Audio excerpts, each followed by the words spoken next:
Урматтуу мекендештер, бүгүн 9 май. Токтогул суу сактагычын сиздерге тартып көргөзүп коеюн. Алыста жаткандар, мага окшоп сарсанаа болгондор бар болуш керек. Мен дагы сарсанаа болчу элем. Токтогул суу сактагычы кандай болуп атат болду экен деп. Быйыл жаанчыл жыл болду. Жазында карлар көп жаады. Кирдиби, көтөрүлдүбү деген суроолор сиздерде да болса керек. Суу көбөйүп калыптыр, Кудайга шүгүр. Дагы көбөйөт деп атат бул жерден сурасам. Негизи да ушакка чейин көтөрүлүш керек экен. Жээктерди караңыздар. Бул дагы суу дагы Кудайдын берген жакшылыгы. Эгер жаан жабаса, кар жабаса эле караңыздар.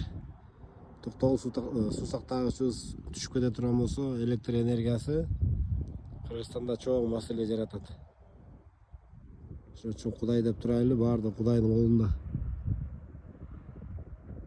Бул сууну берген да, жамгырды берген да, карды берген дагы бул Кудайдын колунда. Ошон үчүн Кудай дейли. Кудай деген кура калбайт туугандар. Видео лайк басып коюңуздар. Атайын токтоп, сиздерге бир маалымат берип коеюн деп тартып атам.